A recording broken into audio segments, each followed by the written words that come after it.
गिबियावनो बयनिसिमबो आंनि खुलुमनायखौ जासिहरबाय। बेजों लोगोसेनो आसा खालामो नोंथांमोन बयबो मोजाङैनो दङ आरो बेजों लोगोसे मिजिंथियो नोंथांमोन बयबो आंनि भिडिअखौ जोबजासिम नायगोन आरो भिडिअखौ मोजां मोनदोंबा लाइक शेयार कमेन्ट खालामगोन होननानै आरो लोगोसे चेनेलखौ मोजां मोनदोंबा साबस्क्राइब खालामनानै लागोन होननानै।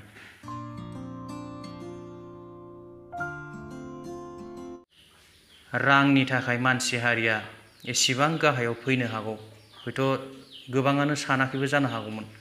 नाथाय बे जाथावै जाथाया जादों चिरां जिल्लानि रौनिगाथा ओनसोलनि सिलिखागुरि होननाय गामियाव।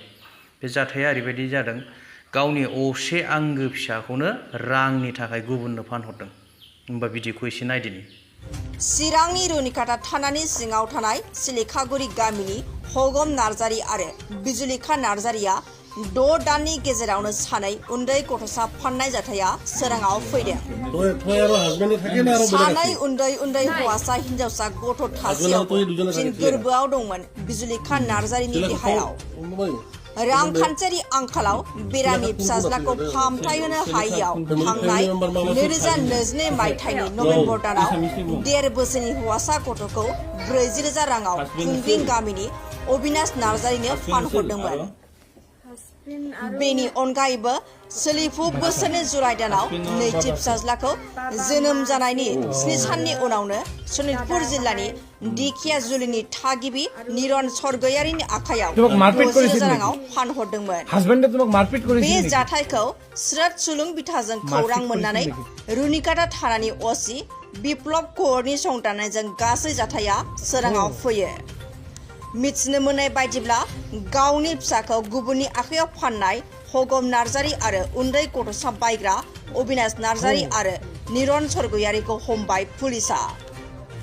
आथिखालनि बिटिसिनि खुंथाय गोहोआव थानाय प्रमद बर' सारनि दैदेननाय UPPL सरकारा जौगाथायनि खामानि मावनो हायाखै होननानै बारग' मन्त्रि रिहन दैमारि सारा खौरांगिरिफोरनि सिगाङाव फोरमायदों। बेजों लोगोसेनो आरो बिथाङा फोरमायबावदों जे आथिखालाव बिटिसि हालामनि रायजो राजाफ्रा UPPL दोलोखौ लानानै गोजोननाय गैला। बेनिखायनो बिथांमोननि गोबां दैदेनगिरिफोरानो UPPL दोलोखौ नागारनानै BPF हान्जायाव हाबफैनायनि थाखाय माखासे कुचकावाज एबा रायलायलायनाय जागासिनो दङ होननानै बिथाङा खौरांगिरिफोरनि सिगाङाव फोरमायदों। 3 बोसोर जाबाय। बे 3 बोसोराव बिथांमोना मोनसेबो खामानि मावनो हायाखै।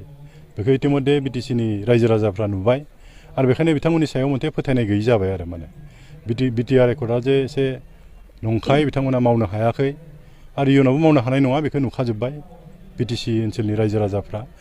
बेखायनो बिथांमोननि सायाव मोनसे फोथायनाय गैलिया, आस्थाबो गैलिया आरो बेखायनो बिथांमोना बिकल्प हिसाबै BPF राजनिति हान्जाखौनो सानना लाखाबाय आरो। दा बे खोथाया सैथो। आरो बिथांमोना बिसायख'थिनि सिगाङाव मोनसे बिराद परिबर्तन लाबोगोन होनना बुंदोंमोन। माने न'खर न'खर साख्रि होगोन होनना बुंदोंमोन। महिला आत्महायगतफोरनो बिथांमोना आर्थिक अनुदान होगोन होनना बुंदोंमोन। 75,000 करि होगोन होनना बुंदोंमोन। दा बेफोरखौ बिथांमोना मोनसेबो माने मावनो हायाखै आरो माने। बेखायनो रायजो राजाफ्रा एकदम नाराज जाखाबाय। बिथांमोना मावनाय नङा, खालामनो हानाय नङा, बिथांमोना मिसलिया। बे खोथाया प्रमान जाबाय आरो माने बिथांमोना। जोंजोंबो गोबां माने UPPLनि दैदेनगिरि बिथांमोना जगाजग खालामबाय थादों जे बिथांमोना माने UPPLनि प्रति मोनसे फोथायनाया गैखाला। जे गावसोरनि दैदेनगिरिफोरानो माने खामानि मावनो हायाखै जेब्ला बिथांमोननो थानानै मा लाब नुबाय। बिथांमोना खालि बाथ्राल' बुङो, मोनसेबो मोजां खामानि मावनो हाया।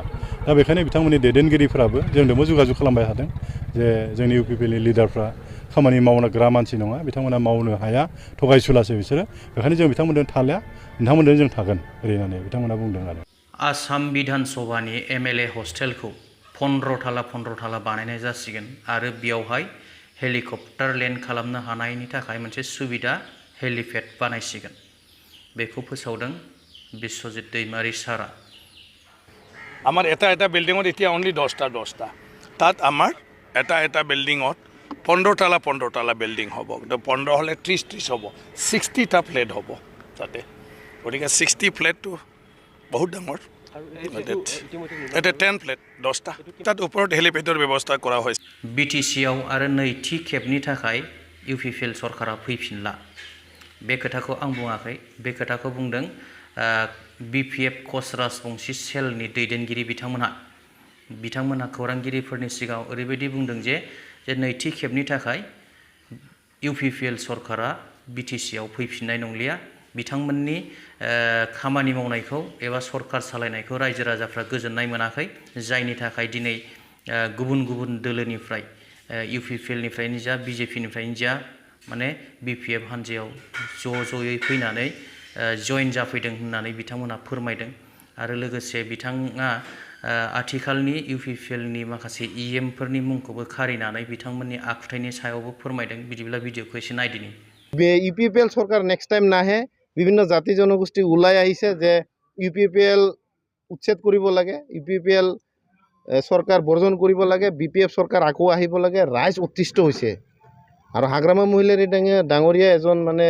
ৰাজনীতিবিদ যিজনে মানে BTCৰ উন্নতি আৰু বিভিন্ন জাতি জনগোষ্ঠীক লৈ উন্নতিৰ চিন্তা কৰা প্ৰথম ব্যক্তি শান্তি নাই BTRত আপোনালোকে গম পায় না নাই BTRত কোনো শান্তি নাই তেখেতৰ EM সকলক চাই কোনোবাই গান গাই থাকে কোনোবাই আবুল তাবুল মন্তব্য দিয়ে কোনোবাই বোলে কি মানে কি কম আৰু তেওঁলোকৰ কথা ক'বলৈ নাই আজি BPFৰ EM সকল ইমান জেন্টেল আছিলে কামৰ মানে কম্পিটিশন আছিলে কেনেকৈ দেশটো উন্নতি কৰিব পাৰি BTC বাহী ৰাজ্যক শান্তি BTC বাহী ৰাজ্যক প্ৰগতি শৈক্ষিক ৰাজনৈতিক অৰ্থনৈতিকভাৱে আগুৱাই নিয়াৰ কাৰণে চেষ্টা চলাইছে কিন্তু বৰ্তমান নাই আগৰ BTCও নাই ৰামো নাই অযোধ্যাও নাই গতিকে 2025 চনত ৰাজ্যে BPF চৰকাৰ আনিব হাগ্ৰামা মহিলাৰ ডাঙৰীয়াক BTCৰ চিফ বনাব BPF দলৰ সভাপতিজনক আৰু তেতিয়া আমাৰ উন্নতি হ'ব বুলি আমি সকলোৱে আশাবাদী EM ৰাকেশ ব্ৰহ্ম ডাঙৰীয়া তেখেতৰ ব্যৱহাৰো দুখীয়া মানে চাৰিওফালে দুখীয়া ৰাস্তা ঘাট একো বনাব নোৱাৰে এক নম্বৰ কথা 2 নম্বৰ কথা মুদৈবাৰী সমষ্টিৰ হ'ল আপোনাৰ দিগান্ত বৰুৱা ডাঙৰীয়া তেখেতে কোনো কামৰে নহয় 3 নম্বৰ কথা হ'ল BTR আৰু এজন লিডাৰ বিশ্বজিৎ দৈমাৰী ডাঙৰীয়া তেখেতৰ সমষ্টিত যাই চাব ৰাস্তা ঘাটৰ যি দুৰ্দশা UPPL আৰু BJP চৰকাৰ দলৰ মানুহে আমাক সহায় খুজে কয় কেইটামান মাটি পেলাই দিবি নেকি এনেকৈ भिडिअखौ नायनानै रायजो राजा नोंथांमोनहा माबायदि मोनखो अन्नानै प्लिज कमेन्ट खालामदो आरो गोरोन्थिफोर जादोंबा निमाहा होदो आरो लोगोसे बोसोन हरनो थाखाय आङो गुरैयै खावलायबाय दिनैनि भिडिअखौ गोबाव खालामनो सानाखै एसेयावनो दोनथ'बाय थेंक इउ गोजोन्थों जय बर' हारिनि